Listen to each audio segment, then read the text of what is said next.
speak moron as well as you, but let me try. What the hell is supposed to do, you moron? It's a moron. That's not against the law. Gun! You fucking moron! Stuff like Batman. Because he is Batman, you moron. What are you, a fucking moron? Huh? You moron. Drop dead. Moron. Whoa! Up here, you morons. Stepping morons like yourself. Me down, you moron! Hey, moron! I think he maybe just goes back and listens to it and then cuts off anything that's just absolute drivel. Like this. That's what I was meaning. I didn't know. But... Well, one thing that's made clear, Burnsy, is that you don't even listen to our own podcast. I usually just download them and then don't ever listen. I know what we say, so why would I listen to it again? I don't even download it. Well, they're like kind of going it back, like using it like a football team goes in and analyses the previous game's performance to see things they can improve on. No, to be fair, it's what I would used to do is when I was driving into work, but I would put it on in the car. But then because I didn't drive to work anymore, then can I just say that's a lie because we started this when you worked for him, so you've never drove to work while we've done this. Aye, but I mean, no, stop digging me out. That's because no, a few times I have been into the office. I mean, like once we used to go in like once a month, but that's died down, and I'm quite glad. So. No, I don't listen to it. I hope it's died down, otherwise you're going to a completely different workspace. That's true. I can't even get into the building now, so I'd just be going and sitting outside. I've got an image of you adjusting to life working from home by getting up in the morning, going out, getting the car, driving about an hour, and then coming back to be in the office at home. No, I just literally roll out my bed. Like physically roll out my bed and just like basically crawl to a workstation and then turn the laptop on. So much better getting up like 10 minutes before you're supposed to start instead of an hour and a half. It's quite bad though, it's like because I'm the same. Like I can see, like I'll set my alarm for let's say 20 minutes before I start at 8, but then I'll just lie in my bed until 2 minutes to 8, and then I'll turn my laptop. It's the thrill of the deadline. I'm the exact same thing. Everything gets left to the last minute. The thrill of the deadline. That's what it is. It's hard. Our generation are fucked. That's what's up with all of us. Look at us. We all love to stay in bed to the last minute for no reason. Well, to be fair, it's freezing, but do you tell yourself lies the night before? I tell myself lies, so I'll set my alarm for half an hour earlier than I normally do. I'm like, I'm going to get up and like be productive tomorrow and like get up early. And all I do is just cancel that alarm as soon as it goes off in the morning. And if you do get up, you just end up endlessly scrolling on your phone for it's like, oh shit. Do you do a thing like you kind of get up at like an odd minute? You'll see if it's like 22 minutes past, like past 20 past. I need to get up at 5:30 now. I always increments of 5, so if I'm like 21, I'll go right. I'll do it 25, and then it gets to 56, and I'm like, oh fuck. This is you really need to get up, and I'm like, right, okay, 58. Like, I can safely say I didn't do that at all. I think yous are just weird. No, I sort of get it. You give yourself like little extras. You're like, right, okay, I've got 12 minutes. I've got 12 minutes if I wait till the hour. I remember on you go. I was just going to say, I know that one of our pals, Harvey, he used to like set like, I'm not joking, about 15 alarms. And then his reason would be is so that when you wake up at say 6, you would know you've still got an hour and a half in your bed. But then you just have interrupted sleep. Absolutely pointless. Dave does that. Well, I'm sure he did when we worked in the office, but I'm sure he used to do that. I never ever understand people that do that. It is a good feeling if you wake up like early and you've still got that amount of time, but I wouldn't want to do it. I wouldn't want to intentionally do it. Like, on that thing, you've got to be going to your bed at then 10 o'clock the night before to still make sure you're getting a decent 8-hour sleep. I never get 8 hours, so I get about 6.5 every night, but I'm fine with that. I think the last time I got 8 hours. I'm a 5 to 6 hour sleeper, and that's when I function best. If I sleep longer than that, I'm too tired. God, that's the most boring opening we've probably ever had. Sleep pattern. The opposite, though, to your nice feeling of waking up and knowing you've still got a couple of hours left, is see when you wake up and it's like 2 minutes till your alarm. Oh, aye, that's the one. You're just dreaming and hoping that you've got another hour left, and it's like, no, you've got 2 minutes. Fuck. Absolutely. I do try and have that extra 2 hours. I try and put myself back to sleep for 2 minutes. Do you? Aye. That's how that. The last drop out of your sleep. Anyway, we should talk about films. Well, we address the ginger elephant in the room. Kyle's Aye. not well, so get well soon, Kyle. It's not the same without you. You're gonna. We always seem to go wildly off track when Kyle's not here, and we talk about too much shit, and he doesn't. He's not here to bring us back in order. So this will be fun, especially since we're going to talk about Corey Feldman and Michael Jackson and Hollywood paedophile rings a lot tonight. So that'll be good.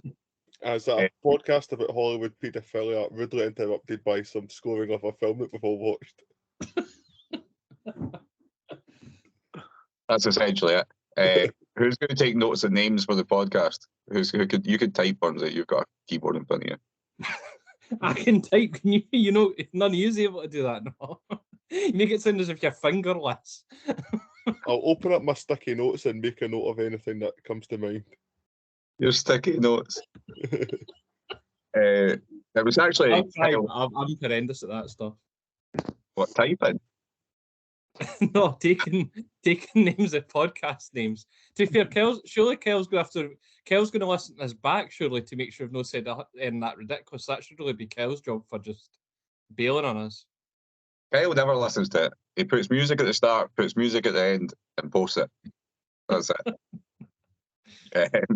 We can say whatever the fuck we want. He won't even know. Although I think he actually listens, unlike some of us here. I don't think Sean's ever listened to a single one of these. Be shocked if he had it. No, I've listened, maybe not all the way, bits and bobs, but He just listens to himself back and makes sure that he sounds good and doesn't care about the rest of us. I think ones I have is the ones I've not been on. Oh, I'm the same. I hate the sound of my own voice. I don't like listening to my voice. Yeah. Here, Bruce Willis has been diagnosed with dementia. Oh, that's a shame. Taking us down. Frontotemporal dementia, FTD. So I'd actually read a thing about him recently that he's had an issue for years, with like remembering his lines and all that. Aye, aphasia is it called or something? Yeah. I can't pronounce it, but because they came out with that, I'm sure we spoke about that, but then his family just announced today that he's been diagnosed with this frontotemporal dementia. Shame. 67, that's horrible. Mm-hmm. You're only 67? Aye. He's looked in his 60s my whole life. I've always feel like he's looked really old. Cheerful way to start. Cheerful way to start. But loads of cheerful topics to talk about as well. But Kyle picked this, and he's not here to tell us why. So the movie we're going to talk about is Stand By Me, based on the Stephen King short story The Body, which is excellent. Who has not seen this before? Me. Obviously. Have you seen it, Sean? Many, many, many years ago. So before I watched it, again, I probably couldn't tell you a lot about it, but I remember bits and bobs for my younger years. I hated this when I was younger. You hated it? Yeah. Oh, expand. Tell us more. Why did you hate it when you were younger? Well, I can't really remember why. I don't know. I just never really liked it. I just always remember not liking it, but I'm not really sure why. I'm sure you guys can think of like a film or something that you watched in your younger years that you just never went back to, and you just had it in your head that you didn't like it. And how did it feel when you did go back to it? It was all right. It was good. It wasn't.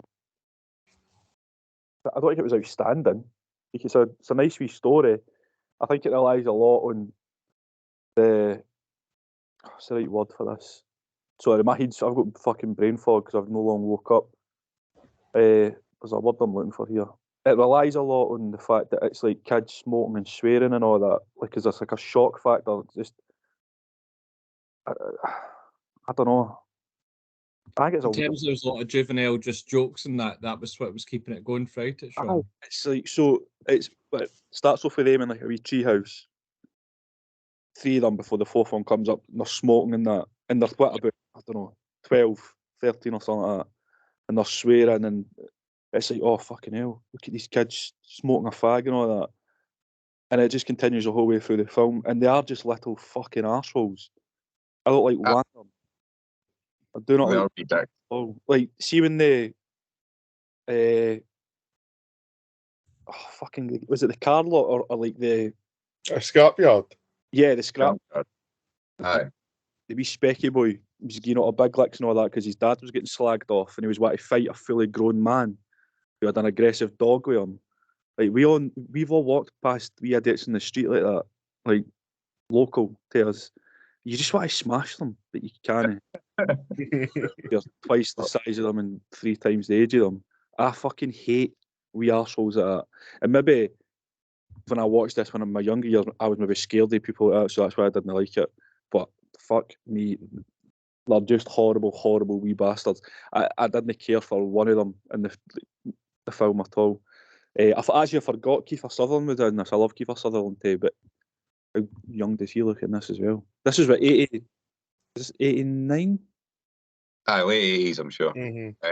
This like the Lost Boys is like no much between them, eh? Aye, very close. Flatline. I was going to say, just on your points though, right before we move on, do you not think this does a really good job of, because this is about those wee dicks, your local wee neighbourhood wee arseholes, right? But I was a bit of a wee arsehole when I was young, so I can sort of relate. And I think this film does a really good job of explaining why they're all wee arseholes. Like, the wee specky guy, he's obviously got an abusive dad who's mental and he's tried to fucking burn his ear off. And he's got a horrible home life and he's obviously a bit fucked up in the head as well.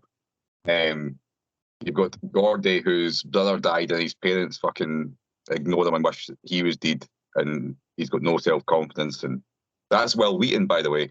For anyone else. Actually, Kyle is not here to talk about his favourite Will Wheaton role, which is in Big Bang Theory. I know. I was waiting. I knew there was going to be loads of Big Bang chat tonight. Kyle was here, so I'm glad we've skipped that. And then the other one, Chris, obviously he suffers for coming from like the scummy family, and even though he's not actually a bad kid, he's sort of labelled with that anyway. So they're all pals because they're sort of outcasts and they all misbehave because they've got shitty home lives, and they do a good job at the end of sort of telling you that 3 out of the 4 of them actually turn out into nice adults, and the one that had the particularly traumatic background ended up in prison and fucked a wee bit. So I think they're meant to come across annoying little dicks, but I think you're also supposed to look at why they're like that. Oh no, I get that. Like it is made very clear about troublesome upbringings and stuff like that. Like their family and their backgrounds mentioned quite a lot throughout the film. But I just kind of struggled to, and I know you're maybe not supposed to take a liking to them, but I don't know. I just didn't like any of them at all. Like even when Chris was crying about the milk money and all that. I honestly didn't care at all. And I actually wish that they got hit with the train halfway through the film. That would have been a satisfying ending. It's just a weird film. I don't know, because as I said, I had it in my head that I absolutely hated it. It's not a bad film with that, obviously, but I just find the characters really, really irritating. It's just something about we annoying like guys like that. I just absolutely cannot stand it. But this is a really weird film for me. I don't know. I'm kind of on the fence with it. First time watch, Bonzi. What did you think? I can sort of see where Sean's coming from, to be fair. Just because, like, it was a really simple story, obviously, but you get to the end and then, to me, it's more about the relationship, obviously, between all the wee guys, and there's not, like, try to find the dead body. It's not as if the reason for them going on the trip is nothing to do with the film, really. It's more just an excuse to get them away together. Obviously, they meet the older gang and all that kind of stuff, but I would say that the actor, I don't know what the actor's name was, but the one that was Chris, the sort of the main character's best pal, he was like my favourite, I thought, out of them all. Oh, he's brilliant. So that's before you move on, that's River Phoenix, Joaquin Phoenix's wee brother, who died. Right, okay. When did was it the Viper Lounge in LA? He died at a speedball overdose, which I believe is a mixture of like cocaine and heroin injected or something like that. So I'm pretty fucking insane. So I was very young, he must have been early 20s or something. Aye. Right. So, there you go. Well, that's all right. I didn't know that at all. it wasn't like edge of my seat stuff, obviously, but it wasn't as if I was kind of switching off or whatever during the film. And I thought like the relationship between him and the main character, I thought it just sort of showed obviously how he's coming from like a family that's meant to be scum basically, and then you've got the main character who's obviously just not the favourite child, and his family seem as if they're a bit more, I don't know, I don't know if you'd say they were more like upper class, or if that was just maybe me, but they seem sort of more that kind of idea, and I think it was good at showing the relationship between those two. I did think that the juvenile jokes and that about like it was alright. Parts of it just kept them being a bit too much. Like obviously they were all just going on about each other's mum or that all the time, basically. And then I felt like there was bits which helped in terms of how it was like when they go into the story about the made up story we have the pie eating contest and stuff like that. It was ridiculous, but it was a bit amusing. Morgan, by the way, see that I think that is absolutely vile. I hate stuff like that. You just hate because like if somebody spews it makes you want to spew, Sean, or I just it was just disgusting. I'm so like that. But I think in terms of film, it didn't do that to me. But I could understand maybe if somebody just sees just did somebody not being and like that. It's horrible. And then So do you not like watching people do like eating challenges and stuff? nah, I hate because it what makes them hungry. and I say it to Laurie all the time. So like we could be sitting in the living room and we're eating dinner or that, and we've got the telly on, and I can just see at the corner of my eye, I'm thinking she's looking at me. After I go, why are you looking at me? She's like, I'm not. I just turned my head, and I just hate folk looking at me when I'm eating, and I hate hearing people eating and looking at people eating. Next time you're out together, eyes are just going to stare at you now, Sean. And you're not going to be able to eat. Oh God! Just stare deep into your soul. What's actually quite funny is that like every year me and my cousin would go to a caravan with my gran and my granda, and my gran would always obviously bring my granddad's dinner, and me and Daniel would just sit and just stare at him as he would eat it, and he used to go fucking mental. He would just stop fucking looking at it. He would just used to go, and we used to find it the funniest thing in the world. Whereas now I can understand why it was so annoying. These two wee fucking arseholes just staring at him while he's eating. He's like jamming an egg or whatever the fuck it was. Sean, it sounds so stressful to be you. Like the idea that you've got to constantly worry about whether someone's looking at you or not when you're eating, like that's just another level for me, man. No, I don't worry about it or that because I like don't. It's not very often I go out and eat in other people's company or anything like that. I don't go out with like house for dinner or stuff. But I don't know. I just don't like the sound of people chewing on their food. People chewing on their phones, another one is absolutely vile. We've kind of went on to a different kind of topic here. You were talking about the pie eating contest, Burnsy. That's all I really had. The only thing I was going to add as well is that I thought the music was good as well. Like that, but fit you perfectly. But yeah, that's all I think I've really got for it. But I think I'm higher than Sean. But I'd be surprised if either of you say that it was something that was class. But I assumed it was your pick. To be fair, Daniel. So I'm actually pleasantly surprised now that it's one of Kel's picks, considering some of the guff that we've had to watch with him as well. Which I'll save everyone else's picks probably. Aye, so we don't even have a score for Kyle. Let me message him now and see if he can send us a score. I know, he's the one that's usually on one of our cases if we can't make it for reviews, and he's not even bothered to send us in. I know. You tell us what you think, Hunter, because I'm assuming you watched this when you were younger as well. I did, but I don't remember kind of watching it like at the time when I was maybe the same age as the guys in the film. When I watched it younger, I mean probably within the last 10 years was like my first time watch for this, and I don't know what it is. I just kind of had a stigma of like, not that I thought Stephen King stories were scary, but I didn't have an interest in them. But I mean, I was going back, kind of obviously I was doing my wee bit of trivia research I was doing for this, and am I right to think it is Misery a Stephen King book? Yeah. So one of the things that came up in this, and again, I don't want this to be slating Stand By Me at all, but he had thought, I don't obviously, like, if Misery was made after, that's maybe why, but he said obviously it was his best adaptation of any of his work at the time when Stand By Me came out, but I do think it has comfortably been trumped by Misery in my books anyway. So I think we mentioned this last week with another Stephen King with The Green Mile. That I completely I think forgot about that. Before The Green Mile came out, he said this was the most like the story thing, yeah.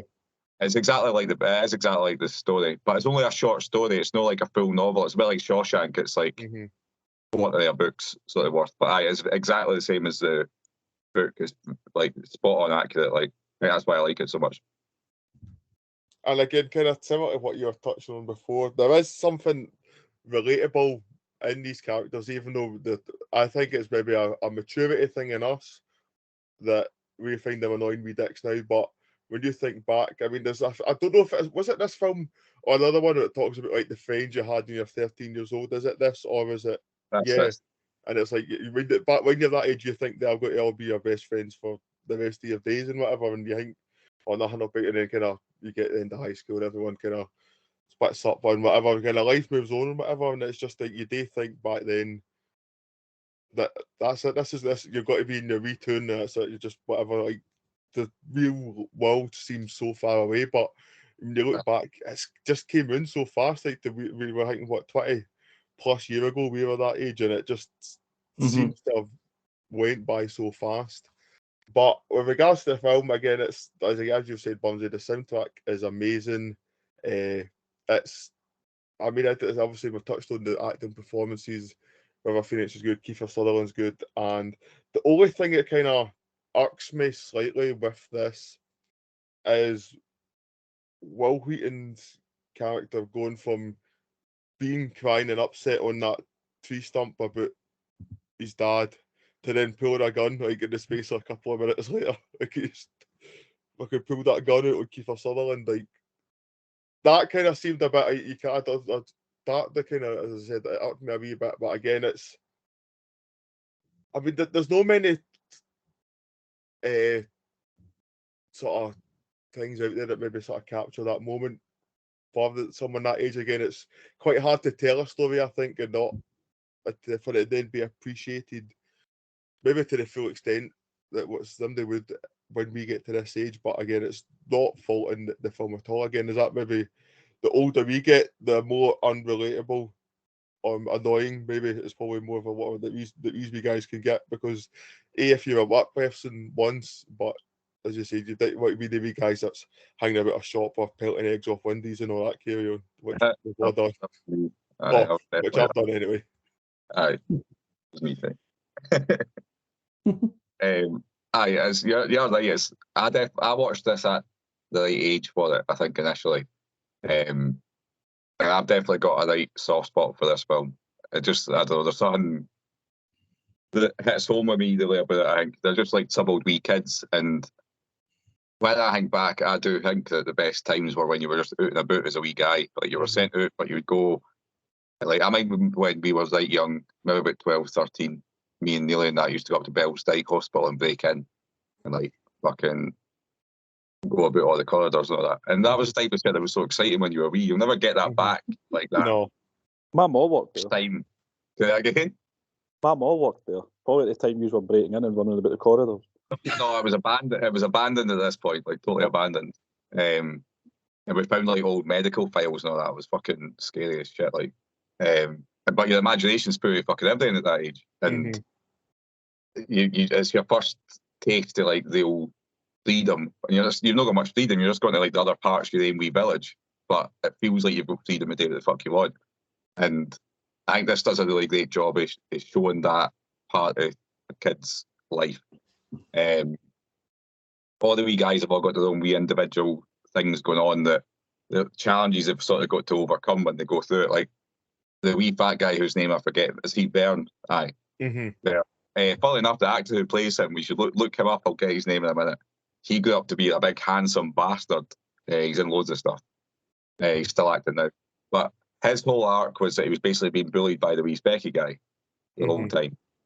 And by the end, he got on top of him, and he won the fight essentially, right?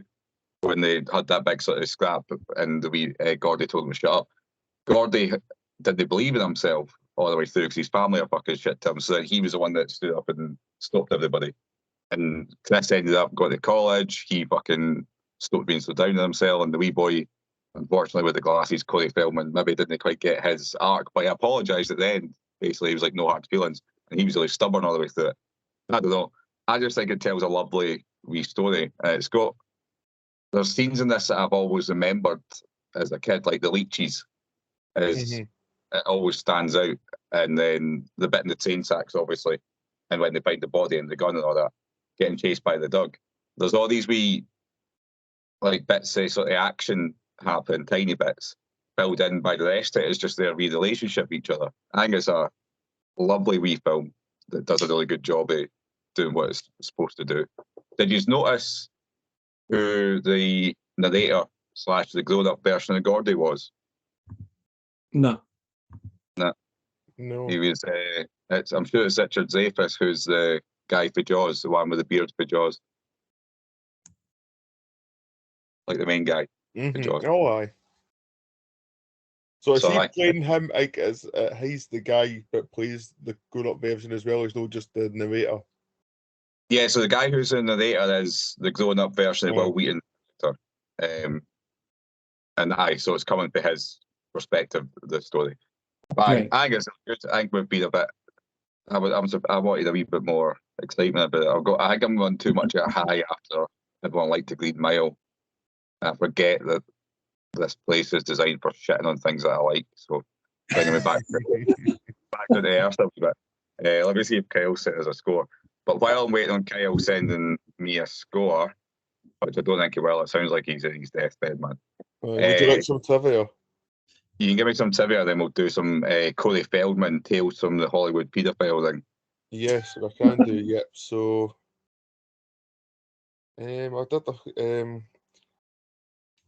the funny one here. So Kiefer Sutherland claimed in an interview that in one of the locations of the film, a Renaissance fair was being held, and the casting crew attended and bought some cookies. Unfortunately, or fortunately, depending on which way your head lies, the cookies turned out to be laced with pot, and 2 hours later, they found that Jerry O'Connell high and crying somewhere in a park.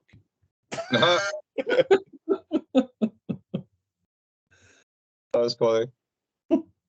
Corey Feldman has stated that in several interviews that all of the characters he's played, Teddy was actually the closest to his personality and personal life at the time. Again, we'll maybe touch on why. Yeah. He was such an angry and depressed young man at that point in his life. To keep in character while off camera, Kiefer Sutherland often picked on Will Wheaton, River Phoenix, and Corey Feldman, and Jerry O'Connell. That's fun. So the £2.37 the boys have to buy supplies prior to the journey, which in 1959, so in December 2021, inflation that was $22.53. So I was thinking to myself, they've got a fucking lot there for fucking only having less than $3 there. Full bottle of fucking burgers, rolls, everything. Aye, because when they read the comment, it's like, oh, we're skint at the start, and then they're going into this shop and buying a skid of things. I'm thinking, what is going on? Obviously, didn't realise that maybe they were just thinking that we were all going to bring their pocket money, and then it was obviously very little, but they've got a fucking fortune there. I also found half a pound of ham a weird choice. Mm-hmm. The snacks for the lads, half a pound of ham, doesn't it? Wouldn't it? If somebody came back with that, I'd be fuming. But Corey Feldman. So, firstly, by the way, right? See, when you think about blockbuster superstars of like the 80s and 90s, Corey Feldman did The Goonies, Friday the 13th, Gremlins, Stand By Me, and the vampire one, Lost Boys, all in the space of like 5 years. Fucking mental, eh? Like, he was in so many massive movies just as a kid. But I think a lot of these child stars all go to fuck. Like we mentioned, River Phoenix died young of a overdose. And Corey Feldman still kicks about now, but there's always new crazy shit coming out about Corey Feldman and stuff that's happened in his life. So I was reading about it today. So he was the first to, know how Macaulay Culkin essentially like divorced his parents or got himself separated from his parents so he could get his money. Corey Feldman was the first sort of kid to do that. Right. And so he'd been in all these movies before he was 15. He'd made like millions of dollars. And he got the rights to his own bank accounts and got away from his parents. And there was only $40,000 left. They'd just been spending all his money. And then apparently he came out, I think his parents abused him or his mum abused him as he was a kid. And then recently, well, in the last sort of 10 years or so, he's come out and said that he was abused by like Hollywood agents and like people behind the scenes. And he sort of used code names for people and all that, right? But the most outrageous one is, so there was another child actor called Corey Haim who died. How long ago did he die? About 5 years ago, something like that. Aye, it wasn't that long ago. Wasn't all that long ago. But he was in like hiding for like years, eh? Like he was like no hiding, but he wasn't about for years. I think there was a song that came out years ago. It was like Whatever Happened to Corey Haim, and that was like 20 years ago. So he was like living as a recluse for fucking years. I think he was on the drugs or that. And once you hear this story, you'll not be surprised why. So according to Corey Feldman, on the set of a film which I forget, right, but they were both in it. So both the Coreys were in it, and this other person was in it, right? Apparently, Charlie Sheen shagged a child, Corey Haim, and it's been covered up. Mentally, absolutely insane. So obviously Charlie Sheen's just came out and denied it, but I don't know, like, where does that go? And then now Corey Feldman's had been involved in the Michael Jackson thing as well. So I don't know if you know, he was like Michael Jackson's pal, stayed over at Michael Jackson's house and all that. But apparently, according to him, Michael Jackson didn't do anything bad. So there's a run doing the crazy life of Corey I think Feldman. he just feels bad that he got a knockback from Michael Jackson. Is that what this? Maybe. But he did say about his time with Michael Jackson is that once he sat him down and showed him a book of penises with various venereal diseases, which seems like a strange activity. Yes, just a little. Maybe various venereal diseases can be a good name for the podcast. Oh man. I was having an idea. How many Stephen King films do you think we've done now? We must have done at least 5 or 6 now. So we've done The Green Mile, we've done this, we've done Misery. Is Shawshank one too? Shawshank, Pet Sematary. Fucking done loads. I might start doing wee countdowns on Instagram of like the best of each category. So like our top. Like if I've got like a 5, like either like a Stephen King or a film with like an actor that we've maybe done 5 of, like things like that. Aye. The Shining as well. The Shining as well, aye. We've done tons of them. But to be fair, we're now moved into a world where almost everything's becoming Stephen King again. Like, folk have run out of ideas, so all of his stuff's just getting turned into films and books, films and TV shows again. That did any of you watch that Mr. Hannigan's Phone on Netflix? No. It's shit. It's based on probably the worst Stephen King short story. It's like really bad. They're just sort of using anything that they can now. Any more we want to talk about before we go to scores? Anything pressing in? We've got any off-topic trivia question, or even we've not had any questions in from the listeners in a while. We maybe need to get some. I know we're doing a lot of thinking out loud here. I'll get back onto the weekly questions. We'll do that for next week. We'll see if we can get something in for next week, right? Okay, Bonzi, you give me your score first. I'm gonna go with 3. A 3. Well, I thought you said that because I just said it off the cuff. I've just got Kyle's scores, by the way, so I'll give you Kyle's score. Okay. He's going to Stand By Me a 2, which is disappointing for me. Hunter, I'll go for a 3.5. Sean, I'm going for a 3. As I said, like, I don't really. It's not a bad film or anything like that. So I was going to say I'll go halfway, but that's 2.5. But I think it's better than 2.5, so I'll go a 3. Not that there's any actual scale for me judging and scoring these films, but we've got a scale that goes from 0 to 5. no, but like, there's nothing that to me like if you ask me why are you giving that a 3 over a 2.5, I couldn't give you a coherent answer. Oh no, it's not like we've done it 150 plus times. I know, and the thing is, people just need to understand that we are not analysing and critiquing these films how they are normally judged, like in Oscar standards or whatever. We have given you our enjoyment score, so please stop getting your knickers in a fucking twist, people. Oh, keep getting knickers in a twist. Also, please keep getting your knickers in a twist so we can get some numbers up. And I'm gonna finish us off by giving it a 4. I think it's good. Nice. What does that give us, Burnsy? That's a 3.1. That's better than I thought. I was worried at one point that this was going to be a disaster. I was expecting you to give it a 5 or something. No, see, I think the way I was talking about it, I thought you were think I was going to give it a 5. It's just, I can appreciate that I like it a lot more than it is good, if that makes sense. Like, it's a 5 for me, nostalgia-wise, but compared to what we've watched, it's a 4's fair, I think. And that's what the whole point of the film is, essentially. It's like a nostalgic look back at where you come to the end with Will Wheaton's Govdy kind of look. Is it Govdy? Is that Will Wheaton's character? Like him looking back on his life when his kids are that age. That's it. I mean, that's the whole point of the film. One of the themes of the film is that. I mean, we are now at that age where everything, the nostalgic feels for everything that kind of takes you back. Aye, well, I'm at the age now where my daughter's pretty much the same age as these kids were in this film, which is wild. And now most of the time they just talk on their phones. Then they go on adventures. I know they go sitting like. I mean, that's it. That day we used to kind of walk like there was a railway. Used to go for like Main Street to Tillabuddy and walk that. That's where you find the bushes. That's used to go find a porno in a bush. You didn't get that. The way still go do that.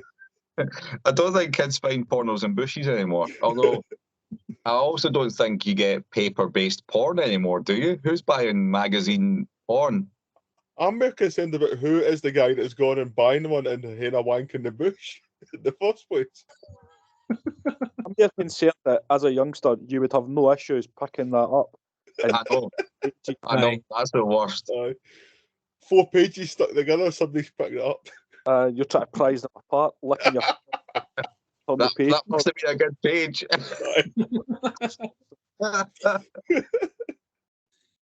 It's just like, there's kids finding like iPads filled with porn in the bushes and that now. There's no paper-based.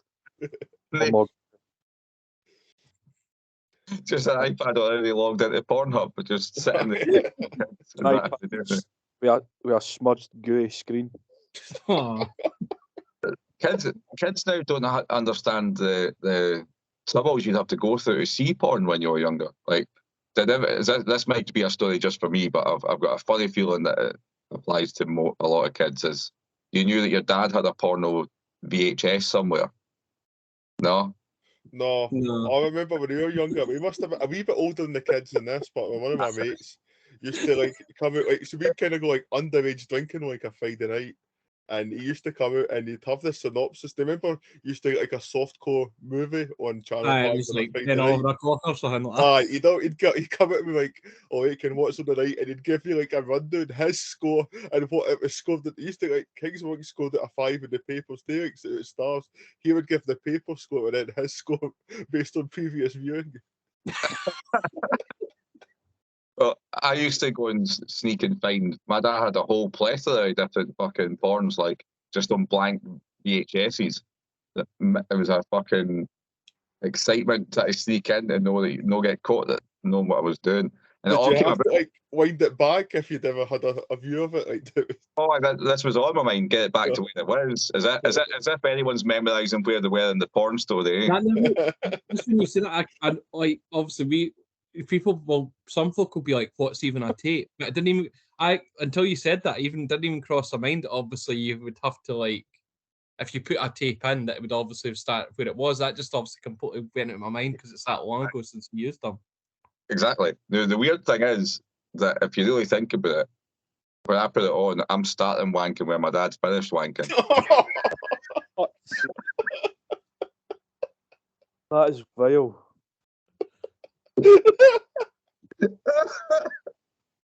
We are really scraping the barrel now with this. Kyle, something like you Kyle a phone and come in this back in. Fucking hell. That might be the worst thing I've ever said. I mean, like some first time listener going like he's at his work having a hard day and all that. I've been through like Joe Rogan pod and I'm writing in my film. Let me find a film review podcast. He comes across us 30 minutes into it. I start wanking at this point where my dad stopped. It's just There'll be folk thinking too, is like, there must be something really good after they give all the score and this are still talking. Really important for the following episodes. oh, that's good. Another 10 minutes after the scoring. Oh, this will be good. Just some more in-depth film analysis. No. Definitely Photos in a not. bush story. It just derails. We should probably end it there. I don't think there's anything more we can add on top of that. But you're going to top it. Right, I'll catch you next time, guys. Right, see you later. Sorry I don't speak moron as well as you, but let me try. What the hell is supposed to do, you moron? It's a moron. That's not against the law. Gun! You fucking moron! Dressed up like Batman. Because he is Batman, you moron. What are you, a fucking moron? You moron. Drop dead. Moron. Whoa! Up here, you morons. Stepping morons like yourself. Me down, you moron! Hey, moron! Bid you farewell and good luck, morons. Bye.